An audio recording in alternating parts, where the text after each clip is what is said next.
everybody. Welcome to the Voice of Hope and Justice. Today we have a very interesting guest, and he's talking about his problem with alcohol. And it's interesting because I've known Dave for about 4 years, and I only knew a little bit of what he went through until 2 days ago. As I was coming in, Dave actually stopped me, and he was asking if he can visit, or he wanted to find out more about a friend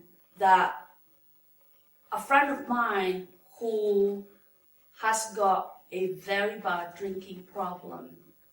And I say, through that experience or through that encounter with a friend of mine who basically drank himself to death, you know, I've had 2 people who actually came to me and offered to help a dear friend of mine.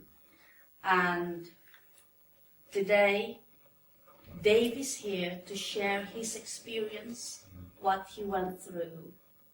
Over to you, Dave. Yeah, my name's Dave Foley. I live in Stoke-on-Trent. I work full-time in the utility industry at the moment. Mm-hmm. I'm very, very happy, very, very healthy, and loving life right now. So what happened, Dave? If you would like to tell us what happened. Yeah. Well, for a long time in my life, I was a functioning alcoholic. But there was a period in the 1980s where I can't remember a good part of the 1980s because it was just a haze of alcoholism, me drinking, doing crazy things, getting through life, losing jobs, losing friends, losing family, losing relationships. Well, I came through it all. So God must have had a place for me in a future life. You know. But the experience it's taught me, it's given me the experience to if I can help other people now with a drinking problem. You know, I've been there, been in the pits, if you like, been in the gutter, and it was a horrible, horrible time. So how exactly, when did it actually start, your drinking problem? As a problem, I think it started maybe late 70s. Now, I'm the son of an Irishman from Kilkenny. My dad wasn't an alcoholic, but he loved a pint, like a lot of dads. And on my 18th birthday, of course, like a lot of dads and sons, my dad took me out for a drink. And I'd probably had some sort of a drink before that, you know. But from about the age of 18, when I started realising this drink of alcohol, I thought, oh, this is good, the buzz it was giving. You know, when you first taste alcohol. I see. So, excuse me, so you were not drinking because you had a problem? Because some people... Initially, no. No. But it developed into an alcoholic problem over the years. No, what I meant by problem is some people, they take something. Oh, I see. To mask the inner pain. Yes. Yeah, well later on, of course, you get yourselves into all sorts of situations. Right. Where you get yourself into troublesome situations because you're missing times, you're missing appointments through having an addiction to alcohol. But I have not got a thing, I don't think, that I was trying to cover up as a young man. So what you're telling us, that you just enjoyed, it gave you that quick fix or that buzz that you say. Yeah. Right. Yeah, right. You know, so I mean for the first few years, I mean I would play sport with the rest of the work friends, I would go out and socialise. Right. And initially I'd just be the same as everybody else. I'd have a beer, we'd play five-a-side football, you know, have a game of cards in the pub afterwards. But I do remember after several years where we'd go to the gym, have five-a-side football, go back to the pub, and about 10 o'clock, then I'd be saying, sorry guys, I forgot to fill up, I'm on earlies tomorrow.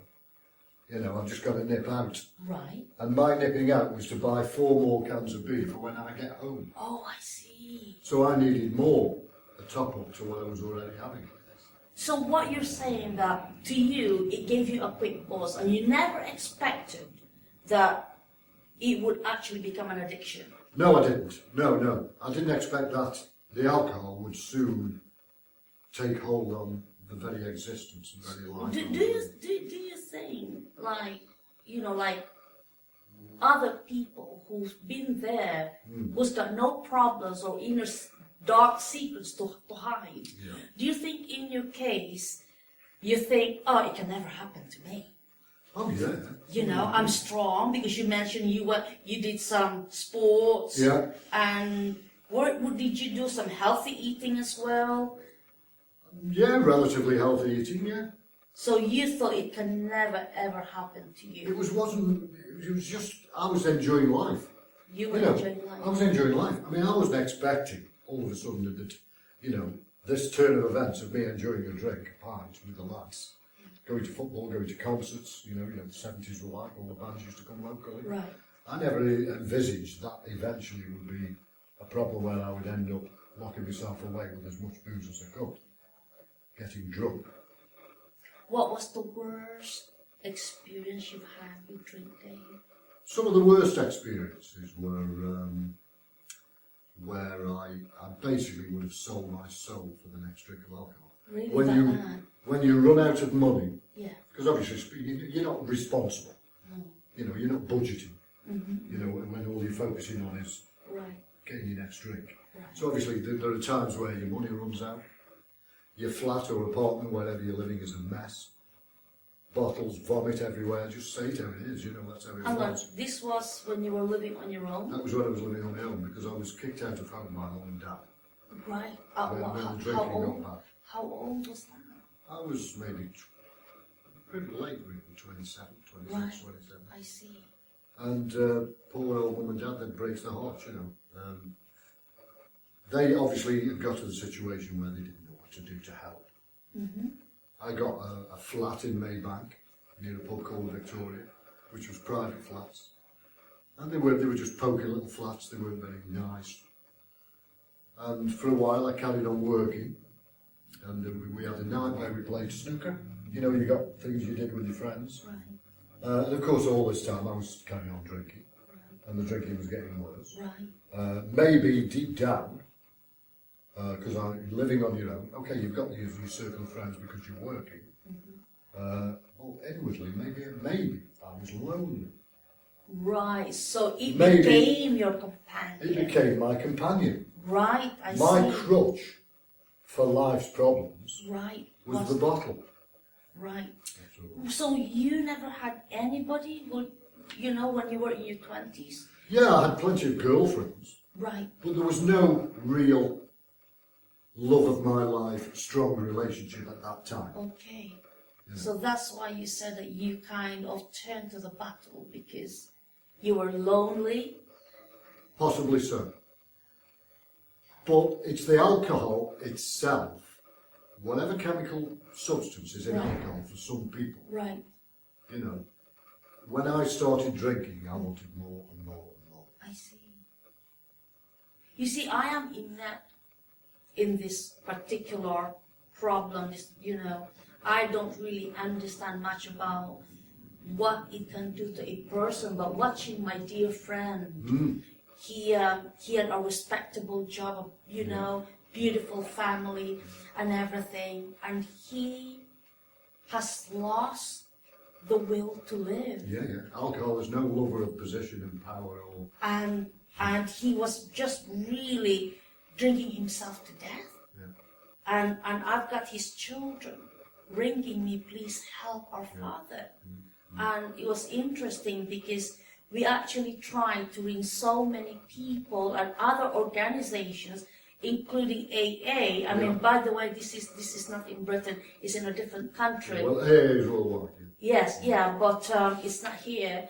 And we tried to contact different organizations, churches, everything, different people, and nobody actually went to help Right. this person. And then I actually rang Pastor Trevor and I said, we need help, this person needs help. And immediately he rang the prayer chain line, Yeah. and that's it, the prayers started. That's how I found about it. that's how you found as well. Because Help. when I read that message, particularly about your friend, Oh, I see. Of course, yes, because that's I'm right. on the prayer chain, Yes, Mrs. Batcher, yes, yeah, that resonated so much with me yeah, because I just straight away thought, well, that was me. yeah, yeah, You know, Yeah. I was there. I was in that dark place. yeah. Well, another friend from here as well texted me as well, and he said, "Steph, can I come with you to visit this friend?" And you know, and I was really, really touched because we've tried all we can. Really, we spent money on making international phone calls, you know, for people out there to help this person, and nobody was interested. And us here, you know, thousands of miles away, Little church, yeah. a little church, Yeah. and we were, you know, everybody got motivated. I said, "Come on, let's pray, let's do something." So this is the reason why you wanted to share your story as well It is, yeah. to people. Yeah. And did you find somebody, Dave? Did you find someone? Have you met someone? During my, you mean after I finished drinking or before? Before, yeah. because you said you were not in a relationship. It became your crutch. It became Well, your it did, companion. yeah. And what happened was, you see, there was, similar to your friend now, when other people outside start to find out what a serious problem he's in, Yeah, then all the offers of help. We've got to get Dave some help. right. Because true friends don't want to see you there, do they, you know, in these terrible places. No. So, of course, my mum, I had an appointment with a local doctor. I did the circuit of the AA meetings, which helped, but I found them quite depressing. Did you? Why is that then? Because AA is brilliant. I'm not knocking the people it helps, Right. but it isn't for everybody, I feel. Right. Well, So basically, it's not for you. No. What AA does is the 12 steps. Excellent. You know, it's each evening people talk about their own experiences with a view to helping other people. For me, after a while, it was like the same outpouring of misery night after night, of the same old story. But a lot of people did help me there. Right. But after a while, you know, I got the pointers to go to all the things. Right. But there was a culmination of things that finally got my head into gear, if you like. My biggest saviour is Jesus. How did you come across? So how did you come across your faith? I was born and brought up, dragged off to church by an Irish father to mass as a Christian, Right. as you know, from that big. Right. So I obviously knew about the teachings of the Bible, and I knew about God. Right. But I only really found out about Jesus when I came to Harley Baptist Church, I see. which is must be 10 years now. Okay. You know. My brother Steve was coming here at the time, and he said, "You ought to come up one day." And one day I came along myself, and came into my first service and saw all these people waving their hands up in the air and singing and dancing, and I thought, and I was there standing rooted to the spot, thinking, "Wow, what are these crazies doing in this world?" Everything was so strange for Yeah, you. it was. But something must have touched my heart Right. in that first meeting. Right. And I just kept coming week after week after week. Right. And eventually, I realised that this Jesus might be real. Right. Proper guy. And the teachings, I started actually getting more interested in what was written in the Bible. Right. And the stories therein, you know. The pastor, Trevor Nicklin, and his wife, run and have a heart in this ministry for the homeless and the destitute. Right. So, because of my past and where I was at the time, I thought, well, this is something I can get interested in as well. And before long, after a few months, you know, I just kind of fell in love with the place. Right. You know, and I sure found Jesus there, you know. But prior to that, in the darkest days of my drinking, when my marriage was breaking up, Can you tell about your marriage? Yeah, How can do. how you met your wife? Yeah, well, what happened was, in the days when, this is just jumping back again to when people are realising you've got a major problem, started going to AA meetings. My mum made a doctor, an appointment at the doctor's, there was a new thing starting at the Royal Stoke Hospital, this area, which was a clinic basically for addicts. The Edward Myers unit it was, and they took inpatients and they took day patients. And I managed to get onto a few weeks where I'd go in as a day patient, and they had group therapy, group sessions, one-to-ones with a psychiatrist, if you like, and it was all aimed at people with addictions. Right. So I went along to this, and I would turn up drunk some days I wouldn't turn up at all. But I started getting the help that they were trying to offer. And there was a girl there that was a day patient from Macclesfield in Cheshire. Her name was Amanda. Right. And bit by bit we started noticing one another. We started chatting to one another. Right. And basically over the coming weeks and months, I think we fell in love. So she also had an addiction. She had an addiction. Right. Yeah, she had an addiction to opiates and alcohol. I see. And this is like prescription drug. Yes. Things Yes. like that. Yeah. But beneath it all, she was a lovely lady. So that's interesting to know that you were heavily addicted to alcohol. She was also heavily addicted to alcohol and prescription drugs. And how did it actually work out?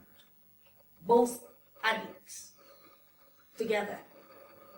It worked out fine when we weren't drinking. Right. So And there there were periods right. where the whole objective of this hospital and this unit was to help people stop and solve the addiction problem.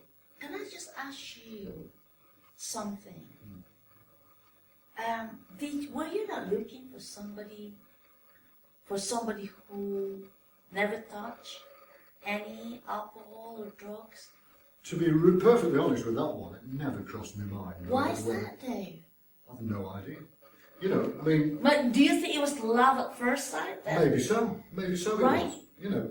But I mean, my idea, I mean, obviously I suppose most young men, most young women Right. want to kind of form a relationship with somebody. You know, Right. You know, raise kids and get a life and whatever, you know. But I never thought, well, because I've got a drink problem, I must look for somebody with no drink problem. Right, okay. That didn't even come I into see. any equation at all. So you eventually married her, I did. and We lived together for about 5 years. what was your marriage like? What was family life like? If you both got drunk? It was terrible. But there were long periods where we were not drinking. Oh, I see. We actually we were given a mortgage for a property and bought a house.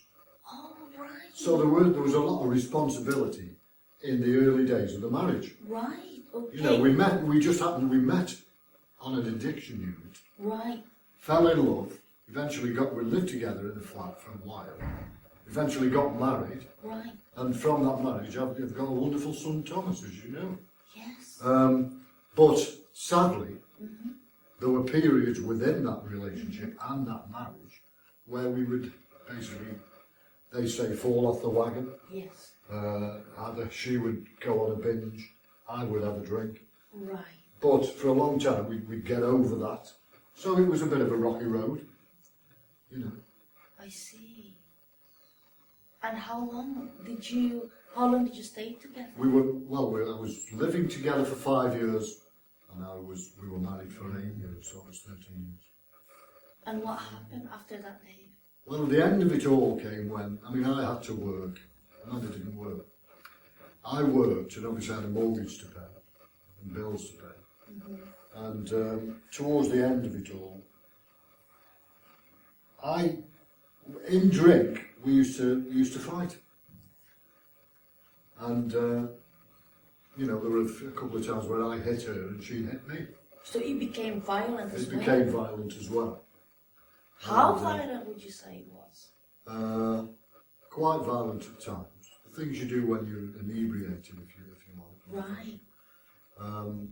I was woken one evening when she was standing by the bed with a kitchen knife, telling me to get downstairs. Really? And I got up and threw her downstairs. Oh no, you didn't. But that was the worst. That was the coming towards the end of it. I was subsequently arrested and put in a cell overnight. Right. But when the solicitors were involved, it was 50-50. So I wasn't charged with any offence. Right. But these are the crazy things you do when Yes, two people are crazily yes, drunk. I can imagine. Deep down they love one another, but it's Yes. self-destruct. Yes. So everything about addiction, for me, was self-destruct. All the good things you put in jeopardy. So what happened after that? You found your faith in God. I did. I was desperate.